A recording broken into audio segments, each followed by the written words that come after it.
Μη φέρεις τους ανθρώπους σε τόσο δύσκολη θέση. Για δέστε τις πόρτες σειρώμενες. Βλέπω, αλλά και σκέφτομαι την απώλεια θερμότητας. Θα κάτσω μέχρι το καλοκαίρι. Για να δω. Εδώ.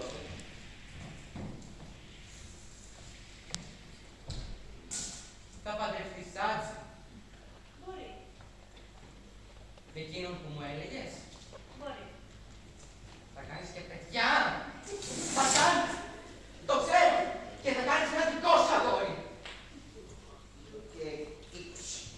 Τρέχεσαι να μας βλέπεις. Βέβαια. Δεν θα έρθεις Άτζη. Έρχομαι, θα έρχομαι. Δεν θα έρθεις Άτζη. Δεν θα σε ξαναδώ πια ποτέ. Για έλατε από εδώ. Και δώστε. Έλα στην αγκαλιά της Άτζη. Όχι. Έλα, μια αγκαλίτσα μόνο. Όχι. Γιατί είναι έρθω. Όχι. Μια αγκαλίτσα που περάσουμε εμείς οι δύο. Όχι.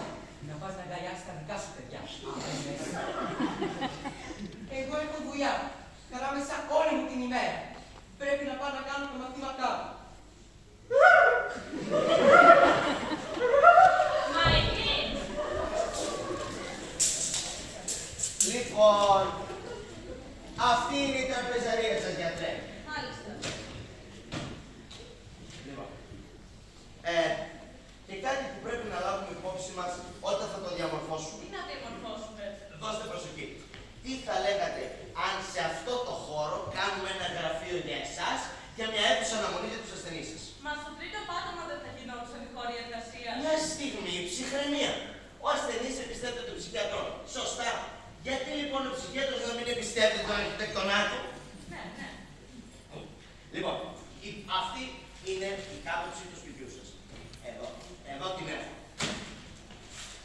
Τι θα λέγατε λοιπόν αν με αυτή εδώ πέρα την κάποψη του σπιτιού και με αυτές περίπου τις διαστάσεις χωρίσουμε εδώ πέρα, κάνουμε μια υπόθεση παρακάνουμε, το παίρνει σοβαρά. Γκρεμίζουμε αυτό εδώ πέρα το τοίχο, ανοίγουμε αυτό το πλάτος, βάζουμε μια κολόνα, αφαιρούμε αυτό και τι έχουμε. Τι να σας πω. Δεν έχουμε πια τραπεζαρία. Αυτό δεν έχουμε. Και πού θα τρώμε. Εδώ. Εδώ εξοικονομμένο μέρος για φαγητό. Εδώ θα πούμε τα διάφορα έργα. Το ψυγείο, η τραπεζαρία, με μεταλλικές καρέκλες. Δείτε το χώρο, την άνοιξη, τη λειτουργικότητά του. Η σύζυγος μαγειρεύει, τα παιδιά τακτοποιούν το τραπέζι, εσείς βάζετε τα ποτήρια.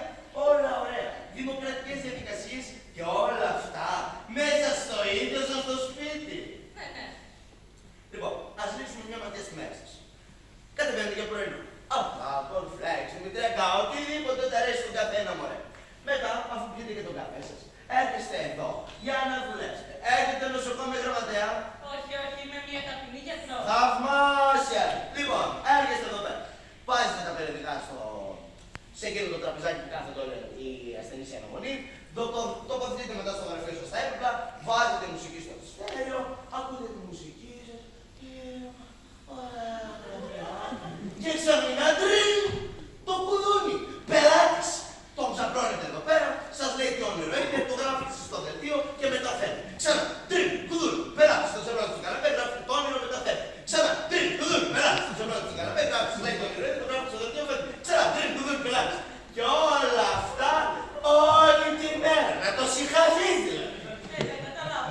Άλλοι πελάτες από εδώ, άλλοι πελάτες από εκεί και στο τέλος έρχεται μια ωραία ώρα για ένα δείπνο στο τραπέζι. Όχι όμως στην τραπεζαρία. Όχι στην τραπεζαρία. Όχι στην τραπεζαρία. Αυτό το κομμάτι έχει πολύ ωραία ακουστική. Και οι εκκλησίες έχουν ωραία ακουστική. Θα πάμε να μείνουμε σε εκκλησίες. Ακούστε, ξέρω τι σας λέω. Σε ένα τέτοιο κομμάτι μεγάλωσα. Ναι. Πράγματι. Στο μεταφέρω στο μέτρο. Όχι. Πραγματικά. Σαν να το βλέπω μπροστά μου.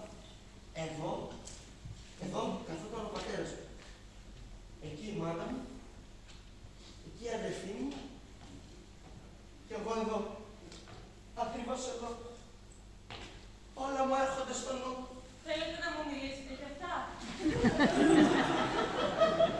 Ήταν να πέσει. Όλα εκείνα τα τέλεια τα γεύματα. Να περιμένεις πότε θα τελειώσει για να σταματήσει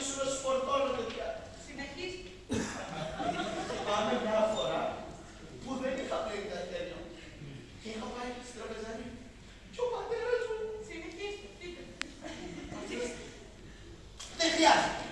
Το θέμα είναι, γιατρέ μου, να παραγούμε από αυτό το δωμάτιο. Και να σας πω και την αλήθεια. Έχω βαρεθεί να ασχολούμαι με χώρους εργασίας. Εγώ θέλω να μπω εδώ μέσα και να σας αλλάξω όλο το ισόγειο. Τι λέτε?